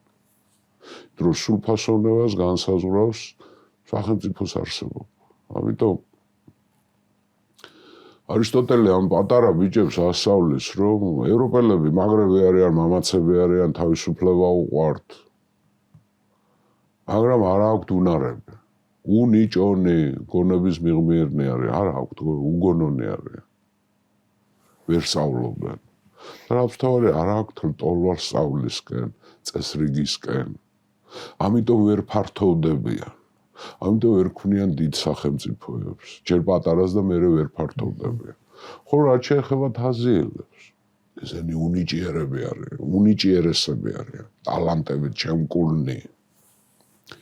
ხელოვნების მიმართ მგრძნობიარენი, შემქმნელები ხელოვნების, ფანტასტიკური ურბანისტები, საუკეთესო ქალაქებს აშენებენ. მეცნიერება აქვთ უმაღლეს დონეზე, ხო? ასტრონომია, გეომეტრია, მათემატიკა, ყველაფერი მათთვის მათი არის, ყველა ჯობნიან ამაში. ქმნიან წარმოუდგენელი სიდიდის და მასშტაბების მატერიალურ კულტურას, ხო? უყვართ ხელოვნება, არიან ესთეტები. მაგრამ ერთი პრობლემა, მონები არიან, მხდალები არიან. არ არიან თავისუფლები. არისტოტელე ამბობს, რომ იდეალური საზოგადოება არის მოქალაქე, რომელსაც თანასწორად აქვს უფლებები და მოვალეობები. ახლა სხვათაშორის დღესაც ვლაპარაკობთ გიორგი ჩვენ ხშირად ამ თემაზე. რა არის მოქალაქე? უფლებათა და მოვალეობათა თანასწორობა. იმიტომ რომ ცოტა 21 საუკუნეში აღრეული აქვს ძალიან ბევრს გონია რომ მოქალაქეობა არის უფლებები. არა, მოქალაქეობა არის უფლებები პლუს მოვალეობები. აი არისტოტელეს იდეალური სახელმწიფო ეს არის. იდეალური მოქალაქე არის ვისაც აქვს უფლებები, მაგრამ მოვალეობები. უფლება რა არის? სახელმწიფოს ბედს მევწყვიტავ, არჩევნებში მონაწილეობ, ხმას ვაძლევ, სასამართლოებში მონაწილეობ, ნაფიც მსაჯულთა სისტემა ათენში იყო, ხო? მაგრამ მე მევალება ასე უნდა ვიომო. ომი როცა აქვს ჩემ სახელმწიფოს, ჩემ პოლისს. მე უნდა გავიდე საომრად. ძალიან საინტერესო მას აქვს დაძე ახლა არისტოტელე უნივერსალური აზროვნების კაცი იყო ხო ახლა ჩვენ ვიცით როგორც ფილოსოფოსი და მეცნიერი მაგრამ მას აქვს სახელმწიფო სტრუქტურაზე ფანტასტიკური ნაშრომი აქვს ახლა იგი ათენური პოლიტია და პოლიტიკა ხო ბევრი რამ ის შეხედულებებიდან საკამათოა ახლა ხო მაგრამ არისტოტელეს მიაჩნდა რომ არსებობს იდეალური სახელმწიფო იდეალურ სახელმწიფო შექმნის უნარი აქვს მარტო ბერძნებს.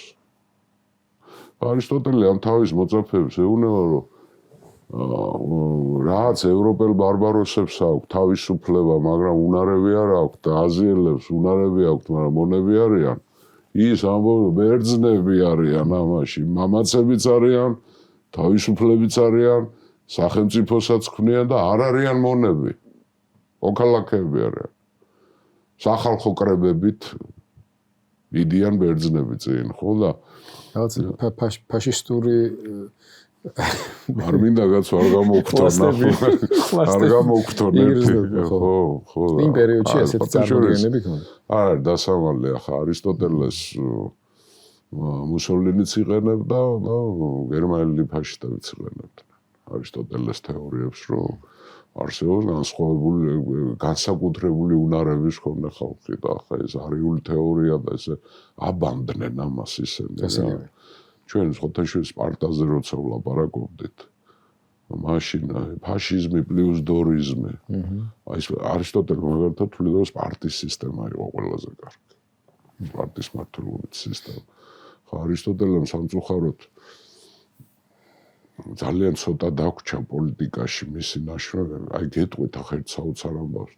მან გასწია გრანდიოზული შრომა და მან აღწერა 158 ბერძნული პოლისისა და ბარბაროსი ხალხების სახელმწიფო წყობა. გესმის? მაგრამ დარჩა ერთი.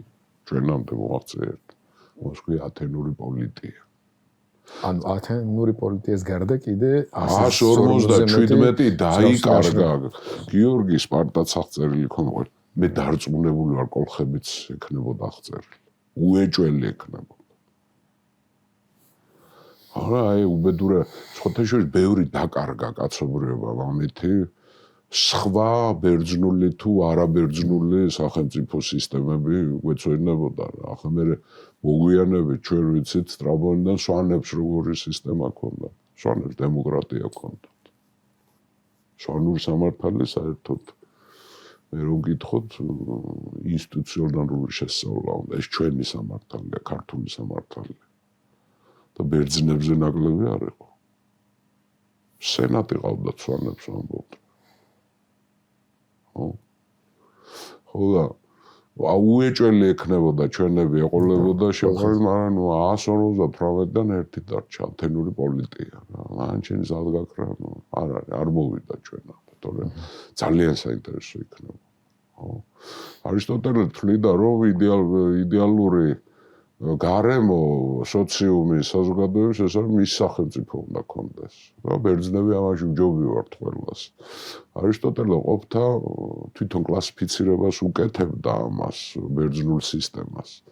ის ამბობდა, რომ არსებობს 3 ტიპის მმართველობა. უბრალოდ 6 ტიპის მმართველობა. აქედან 3 არის ჯანმრთელი და 3 არის გადახრა. მაგალითად ის თვლიდა, რომ ჯანმრთელი სისტემა ეს არის მონარქია. ანუ ერთის მართვა მემკვიდრეობით რო გადადის ან ოჯახიდან, ან არჩეული მეფე. მეორე ეს არის არისტოკრატია. ეს არის საუკეთესოთა მართვა.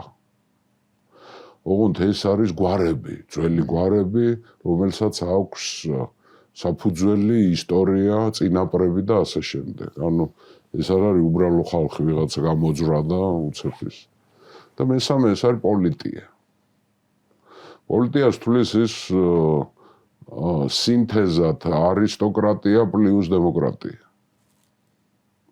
მაგრამ არისტოტელე ამბობს, რომ ეს 3 ჯანმრთელია: მონარქია, არისტოკრატია და პოლიტია.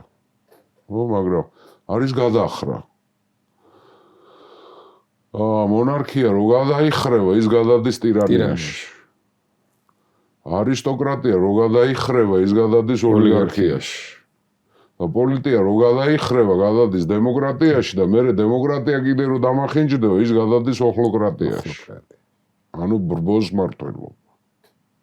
ანუ დემოკრატია, არისტოტელეს გაგებით, დემოკრატია გადახრათ ითვლებოდა. ახლა რას ამბობდა არისტოტელე, რომ ტირანია, მონარქია არის კანონიერი, ან არჩეულია, ან მამისგან, ან ძმისგან, ოჯახიდან გადადის. ეს კანონი ლეგიტიმაცია აქვს მას. ხო? და ამიტომ როცა მუდმივი ლეგიტიმაცია არის ოჯახის ან მონარქიის, ისაა კანონის მთავარი წყარო, ის გასცემს და ის იცავს კანონს, მაგრამ ტირანია რა არის? ვიღაცა გამოძვრება, გადატრიალებას მოაწყობს და კანონზე მაღლა იყენებს თავს. მერე კიდე ვიღაცა მეორე შეიძლება გამოძვრეს და ის დაამხოს და მერე იმან დაიყენოს. ამიტომ ტირანია არის გადახრა და მართლაც. არისტოკრატია და ოლიგარქია. არისტოკრატია ეს არის გვაროვნული, წარუმავლობითი, ხო, ძველი გვარები, არისტოკრატული გვარები, რაღაცა დამსახურების გამო თავის დროს დაწინაურებული, მაგრამ ოლიგარქია რა არის? ფულიანი ხალხი შემოგერია. ფულიანი ხალხი არისტოტელეს არის სახიფათო. იმიტომ რომ ის მისი ინტერესებით მოქმედებს. ბოდიში მომითხოვე და ხალხის უფეხებზე კიდია და სახელმწიფო ინტერესი. დემოკრატია რატო არის ცუდი, თუმცა ამ გადახრებში დემოკრატიას მაინც ყველაზე ასატანათული. დემოკრატიას თulis რომ ეს არის ღარიბთა მმართველობა. უპასუხისმგებლო ხალხი. უმრავლესობის ინტერესებს კი ითვალისწინებს, მაგრამ ეს არის ღარიბების მმართველობა, რომლებიც ითხოვენ უფლებებს და მოვალეობებზე არ ლაპარაკობენ და აი პოლიტიას იდეალურად თვლის, რატო? იმიტომ რომ პოლიტია არის სინთეზი არისტოკრატია პლუს დემოკრატია, იმიტომ რომ აქ უკვე საშუალო ფენის უპირატესობა. ამას ყველაფერს ასწავლიდა ეს ამათ. მონარქიასაც იდეალურთან მიახლოებულს თვლი და აქ არ გამოვრიცხოთ, რომ მისი ფილიპესთან მეგობრობის თემაც არის და ის ამბობს, რომ ყველა მოქალაქე ბერძნულ საზოგადოებაში, ყველა მოქალაქე არის თანასწორი. მაგრამ თუ ამ თანასწორებში ვიღაცა განსაკუთრებული ნიჭით გამოირჩა, ის უკვე აღარ არის ამ საზოგადოების წევრი და მას განსაკუთრებული უფლებამოსილებები უნდა ქონდეს და ამითი ამართლებს მონარქიას. და ამაში გულისხმობს არგიადების დინასტიას, ჯერ ფილიპეს და მერე ალექსანდრეს და ალექსანდრე არის განსაკუთრებული, ამიტომ მას ლეგიტიმაცია აქვს. მაგრამ ის რას ეუნება ალექსანდრეს და მერე ამ ჰეტერებს რას ეუნება? ბერძნებს და მაკედონელებს მოექეცი როგორც ჰეგემონი. ჰეგემონი არის წარმართველი, ბელადი, უპირველესი პირველთა შორის. შენ ბერძნებისთვის უნდა იყო ჰეგემონი და არის კიდევაც ასე ხო კონგრესმა დაამტკიცა. ამ რას ნიშნავს, რომ ეს ბერძნები შენი თანამემამულეები არიან და შენი მეგობრები არიან. თანასწორები არიან. მაგრამ შენ გაქვს ეს უპირატესობა, რახან ჰეგემონი ხარ, მათი ინტერესები დაიცვა, მაგრამ როცა ეუნება ალექსანდრეს, რომ შენ ბერძნებისთვის ჰეგემონი უნდა იყო, ხოლო აზიელებისთვის შენ უნდა იყო ბრძანებელი. განსხვავებული მიდგომა უნდა ქონდეთ. აი შენ მერე რომ სოფლიოს დაიპყრო, ხო? შენ იმათთან სხვანაირი უნდა იყო. და იმათ უნდა მოექცე როგორც მხეცებს და მცენარეებს. აი ეს არის არისტოტელი. ამას ასწავლიდა ალექსანდრეს და მის მეგობრებს. და საერთოდ ბერძნების მისია ეს უნდა იყოს, რომ ის თავისუფალი, მაგრამ უტვინო ბარბაროსები, ევროპელები უნდა დავიპყროთ და აქეთ ეს ნიჭიერი, მაგრამ მონობას ნაჩვევი აზიელები უნდა დავიპყროთ ერთ სამეფოში ბერძნების ჰეგემონობით, ანუ ბერძნული კულტურის უპირატესობით და მაკედონური იარაღის სიმტკიცით, ესენი უნდა მოვაქციოთ ერთ სახელმწიფოში, ოღონდ. ხო. ესენი უნდა შევაჯვაროთ. ამაზე უნდა ვიბატონოთ და ამათი განსხვავებულობა ევროპელების და აზიელების, ხო, უნდა გამოვიყენოთ, რომ ორივე მართოთ. ანუ ალექსანდრე თავაზობს ამ თავის მოწაფეებს რას, რომ იცი, რომ ძველი ჩავანაცვლოთ, ანუ სპარსელები გავყაროთ და ჩვენ ვიყოთ ბატონები აზიის. ბერძნები ვიყოთ. მაკედონური იარაღი გარანტია და კულტურული უპირატესობა ბერძნული კულტურა. იმათგან გადმოვიღოთ ხელოვნება, ურბანისტიკა, მშენებლობა, ისა, მაგრამ დავტოვოთ მონებად. ამათგან გადმოვიღოთ სიმამაცე, კარგი ჯარისკაცები არიან, ისინი სახელმწიფოს ეგერ ვერ შექმნიან და ბერძნული კულტურის ჰეგემონიით უნდა დავიმორჩილოთ, როგორც ევროპა, ისე აზია, ოღონდ ერთმანეთს არ უნდა შევაჯვაროთ. ანუ ეს მექანიკურ გაერთიანებას ქადაგებს არისტოტელი. და ვაი და არ მოხდეს ისე, რომ ესენი ერთმანეთთან შეჯვარდნენ. ევროპელები და აზიელები. ხო? ფაშიზმია ძმო, მეტი აფერი არ არის. გაგანია ფაშიზმი, როგორც ვიცნობთ ჩვენ ფაშიზმს, განსაკუთრებით ნაციზმს. იმიტომ იტალიური ფაშიზმი ცოტა სხვანაირია. ანუ ეს არ არის მესიანისტური იდეა, რომ მოდი ახან ჩვენ ბერძნები ვართ და ყველა ვჯობი ვართ, მოდი ყველა ფეხზე დავავაროთ, არა, როგორებიც არიან ისე დავტოვოთ და ჩვენ ვიბატონოთ. ანუ ძველით ჩანაცვლება. სინამდვილეში არაფერ სიახლე არ არის ამაში. უბრალოდ არის რამე რო იყოს სპარსელები ჩავანაცვლოთ ჩვენ. მაგრამ აინტერესო რა არის, ამას ეწინააღმდეგება უკვე ალექსანდრე. უკვე აზიაში. ახლა მე გეტყვი, ახლა ძალიან სადაო თემაა, როდის მივიდა ამ დასკვნამდე ალექსანდრე. როდის არ დაეთანხმა თავის მასწავლებელს. ხო, საინტერესოა, ხო, რა პროცესში მოხდა მეტამორფოზა ალექსანდრე. ბევრი თვლის, რომ ეგვიპტეში მოხდა ეს. ბევრი თვლის, რომ გავგამელას მერე მოხდა ბაბილონში რო შევიდა. ბევრი თვლის, რომ აი ძველი სამყარო დაამთავრა პერსეპოლიში და ეკვადანაში უკვე გამოიცვალა, მაგრამ მე ჩემი თეორია მაქვს. ალექსანდრეს ეს განზრახვა გიორგი ქონდა თავიდანვე. მე გეტყვით რა არის მიზეზი. არგუმენტი რა არის. გახსოვს, როცა სალაშქროდ მოდიოდა მაკედონიიდან, ჰეტერებმა რო თხოვეს, რომ მაკედონელი ცოლი მოიყვანეო და მე მკვიდრი დაგვიტოვე. გახსოვს, მან უარი თქვა. მაკედონელი ცოლი არ მოიყვანა. მე მგონი რომ იქიდან ქონდა მას ჩაფიქრებული რომ აზიელი უნდა მოიყვანა ცოლად და რატო უნდა მოიყვანა სინთეზი ახლა ალექსანდრე რას ამბობს რომ არა არისტოტელე არ არის მართალი ჩვენი მისია ბერძნების და მაკედონელების მისია უნდა იყოს ასეთი ის ეთანხმება იმას თავის მასწავლებელს რომ მაკედონური იარაღი არის საშუალება და ბერძნული კულტურა არის საშუალება და არა მიზანი. მიზანი უნდა იყოს რახან ეს აზიელები მონობას არიან მიჩვეული და თავისუფლება დავიწყებული აქვთ.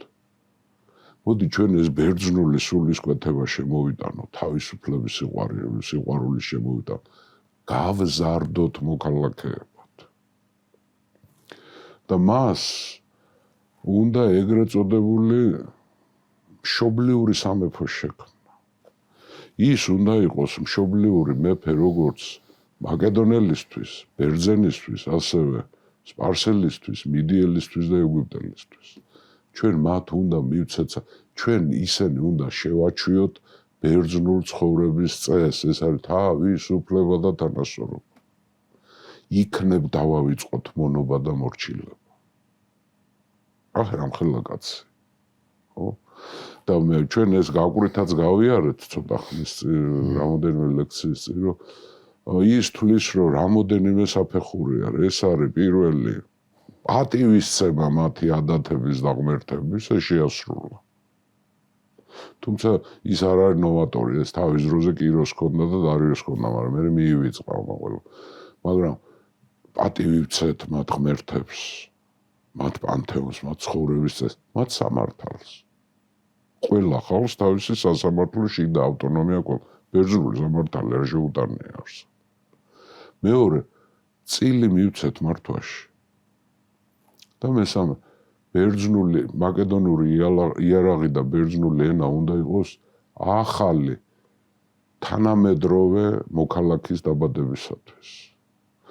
და დავარქვათ ასე ევროპისა და აზიის ქორწინება გადაწყვეტა. ამას პირდაპირ გაგებითაც განახორციელებს ის მე როცა თავის სარდლებს და ჯარისკაცებს უბრძანებს რომ მოიყვანონ აზიელი ცოლები და მე გრანდიოზულ ქორწილს გადაიხდეს და თვითონაც სამივე ცოლი რომელიც ყავდა სამივე იყო აზიელი ხო ამიტომ ეს ამბობს რას რომ არავითარ შემთხვევაში მექანიკა ჩვენ რო გავბატონდებით აზია აქემენიდების დამხობა არ ნიშნავს რომ სპარსელები უნდა დავჩაგროთ ჩვენ დინასტია გამოვცვალეთ და არა იმიტომ რომ სპარსელები დავჩაგროთ და ჩვენ უნდა შევქმნათ ახალი ადამიანი და ეს ახალი ადამიანი მე გაჩნდება მართლა მამით მაკედონელები და ბერძნები და დედით აზიელები აუარებელი 10,000-ით 100,000-ით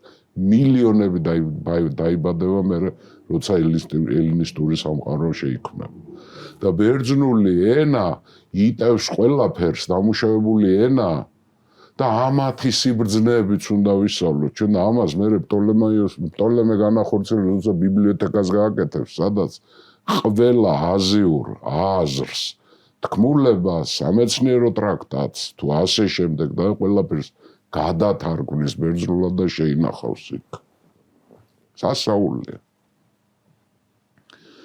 და ეს უნდა იყოს ყველასთვის უნდა იყოს თავისი სამეფო. მისი მშობლიური დაცული უნდა იყოს ელინიც და სპარსელიც. და ამის განხორციელებისთვის ვარ მე მოვედი ამისთვის რომ აქ უკვე დამარცხებული და გამარჯვებული არ არის ზღვარი წაშალა. აქ არავინ არ არის დაჩაგრული და არავინ არ არის ბატონი. აჰა. ჩვენ საინტერესოა ახლა ეს მხარეები როგორ ხვდებიან ამას, ხო? ანუ ის წავიდა არისტოტელეს კონცეფციის წინააღმდეგ, ჩვენ შეგვიძლია ვთქვათ ეს არის კონფლიქტი მასწავლებელსა და მოსწავლეს შორის. ეს არის კონფლიქტი ძველი კონსერვატიული და ვარქვა და არქაული სამყაროსი, რომელიც გულისხმობს მარტო ბრძანებლის ჩანაცვლებას. არისტოტელე ამბობს, რომ სპარსელები გავყაროთ და ჩვენ ვიბატონოთ. ალექსანდრე არა, სპარსელიც აქ არის და ბერძენიც აქ არის. ყველა აქ არის. ამ გაგებით ალექსანდრე არის პირველი დიდი გლობალისტი. გლობალისტია პირველი და საინტერესო რა არის, რომ მე ახლა როცა მის მემკვიდრეობას გადავხდა, პოლიტიკური მის შექმნილი ეს ერთიან სამეფო მისი გვამი არ იქნება გაცილებული, რომ დაიშლება, ის სარდლები დაინაწილება. მაგრამ მისი იდეა, რომელსაც ახლა მიმდევარი არ აქვს და ვიტყვი ვინაა მის მიმდევარი და დავასრულოთ, ხო?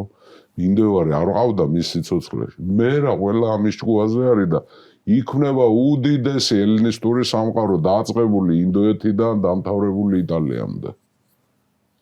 ბერძნული ენა გაბატონდება და ის ბერძნული ჩვენ როცა ვამბობ, რომ მე ვთქვი ერთხელ რომ არა ალექსანდრე ქრისტიანობა არ იქნებოდა, არ გავრცელდებოდა. რატომ? იმიტომ ალექსანდრემ ბერძნულის გაბატონებ ბერძნულმა გააცნო ქრისტიანობას სამყარო. თორე ის დარჩებოდა შიგნით ებრაულ ერთი ღმერთის იდეა ებრაულ თემში დარჩებოდა. ახლა მე ვლაპარაკობ წმინდა მეცნიერებთან, ხა რელიგიაზე არ ლაპარაკობ. კულტურული ჭურჭელი გამზარდა. ეს სხვა თემა რა, აქ არის კულტურული მემკვიდრეობა რაც არის, ხო? ის ჩარჩებოდა იქ. იმიტომ რომ ქრისტიანობას მიუხედავად იმისა, რომ მოციქულები, ებრაელები იყვნენ ეთნიკურად, ხო? ბერძნულმა ენამ ქნა ეს. ხო? აი ეს ალექსანდრეს მემკვიდრეობა არის, როცა მისი პოლიტიკური სახელმწიფო უცებ დაიშალა, მაგრამ მისგან შექმნილი პოლიტიკური და კულტურული რა ქვია სისტემა დღემდე მოდის. აი ეგ ვლაპარაკობთ ახლა გიორგი, რამდენ ბერძნულ სიტყვას ხმარობთ. ეს როდის შემოვიდა ქართულში? ალექსანდრეს მერე. ისე როგორც მე რომაელებისგან შემოდის აუარებელი ტერმინი, აგერ თუ ეგიდე ერთი სიტყვა ლათინური, მაგრამ ის ლათინური აღმოცენდა ამაზე, ბერძნული არის ფესვი. ეს არის ალექსანდრეს იდეა, ხო? აი ალექსანდრეს განსაკუთრებულობა რა არის? მან ახალი სამყარო იოცნება და განახორციელა. გაკეთა ესა და თავის საყვარელი მასწავლებლის წინააღმდეგ წავიდა, ხო? ეს არის ორი გიგანტის, ორი აზრის დაპირისპირება. ხოთაშორის დღესაც გრძელდება ეს. მე თვითონ კონსერვატორი ვარ, იმიტომ რომ მე ვარ საკუთარის დაცვის მომხრე. იმიტომ რომ ასე არ შეიძლება საკუთარი გაანიავო, ხო? მით უმეტეს, როცა ბევრი ხიფათები აქვს. მე კონსერვატორი ვარ, უпроსოდ ნეოკონსერვატორი. საფუძველი ჩემი არისტოტელეს საფუძველი მაქვს, მაგრამ ალექსანდრეს იდეებიც მომწონს. აბარა ერთიანი ერი რო იქმნება, ერთიანი ერის შექმნა. სხვათა შორის ახლა ფარნავაზი და ქუჯი რო ავიღოთ, ეს ალექსანდრეს რეფორმა საქართველოს მასშტაბით. როცა ყველა ქართველური ტომი რო თავი მოუყარეს. ეს ის იდეა იქიდან მოდის, ხო? რომ რაღაცა დიდი გავაკეთოთ. ეს არაა საკმარისი, რაც ახლა ვართ. ხო? ახლა ვინ არის მისი მომხრე? ვინაა მის მიმდე და მარტოა გიორგი. იმ დონეზე არის მარტო რომ თავის ჰეტერებსაც არ უმხელს ამას. მერე დაიწყება ესა უკვე. მე ვფიქრობ, აი ეკბატანის მერე იცვლება სიტუაცია, ეს კონფლიქტი მწიფდება ხა. სპარსელები გადასარევად არიან შეხვედრილები ამ საქმეს და აზიელები, მაგრამ ბევრი დაბოღმილია, ბევრს არ უნდა, ბევრი აზიელი თulis რომ ბერძნები და მაკედონელები დამპყრობლები არიან. მაგრამ შედარებით აზიელებში მას მომხრე ყავს, რახან დამარცხებულია, ეს აგერ შანს გაძლევს, ფეხზე წამოყენებას გპირდება, ხო? გათანასწორებას გპირდება, ამიტომ აზიელებში ბევრი მომხრე ყავდა, მოწინააღმდეგეც ყავდა. მაგრამ ბევრი ყავდა. ახლა ის მოწინააღმდეგე ყველა ფარული იყო, ხო? მაგრამ ყავდა აზიელებმა. ეს მაკედონელები და ბერძნებისთვის არა აბსოლუტურად მიუღებელი. ეს ჩვენი მეფეა საერთოდ. ეს რეებს არ აკუნებს აქ. და იქცევა ორი მიმართ, ანუ იქცევა როგორც ჰეგემონი, ასევე იქცევა ბრძანებელი. იმან რო უთხრა. ბერძნებისთვის და მაკედონელებისთვის ხარ ჰეგემონი, მაგიანისთვის ბრძანებელი. ის დროებით ამ ფორმულას იყენებს. მაგალითად, სასახლეში რო არის სპარსელი, ალექსანდრე, სპარსულად აცვია, სპარსული ამალა ყავს, სპარსული ფუფუნებაშია, მაგრამ საღამოს ბანაკში არის მაკედონელი. ორნაირია. ანუ დილი, ღამე, უბრალოდ დილით სასახლეში არის სპარსელი, გაისჭამს, გაისვამს, ამალაში სპარსელები ყავს, აზიელები ყავს, მიდიელები ყავს, ისინი ყავს, მაკედონელებს არ იკარებს. მათგან თავის დახრას და იატაკზე გარტყმას ღებულობს ბრძანებელია მათთვის. საღამოს რომ მიდის ბანაკში იქ მაკედონელია. მაკედონურად აცვია. იმ გამხმარ პურშჭამს. ორივე სახერხებს, რატო? იმიტომ რომ იწყებს ორივე სინთეზ შეჯვარებას. ამიტომ თქვი მე მაშინ ეგვიპტეში თქვი, რაღაცები ნათქვამი შეუჯვარებელი შეჯვარებას აპირებს და შეაჯვარებს კიდევაც. ამას იზამს მომხრევინ არავინ არ არის. ერთადერთი არის ჰეფესტიონი. მის მეგობარი, ის არის ბრმათერთგული.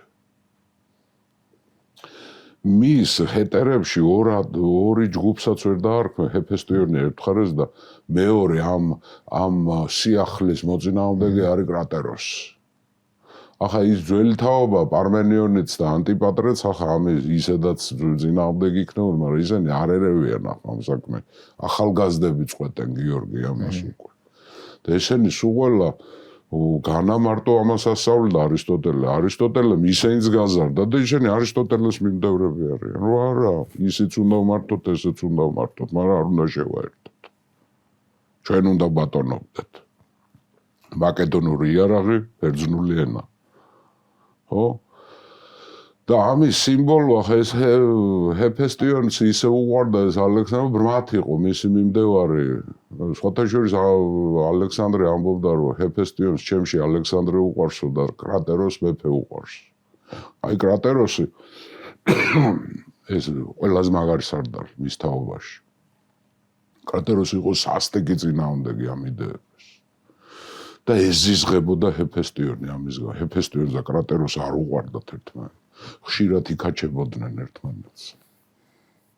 და ამ კრატეროსის გარშემო დაიწყო ამ მაკედონელებმა და განსაკუთრებით დაბოღმილები არიან მაკედონელები ახლა. ბერძნები მოგებაში არიან, მათი ენა უნდა მოხდეს, ბერძენი ყველგან საჭირო გახდება. ამ პროექციაში ბერძენ ყველა სჭირდება.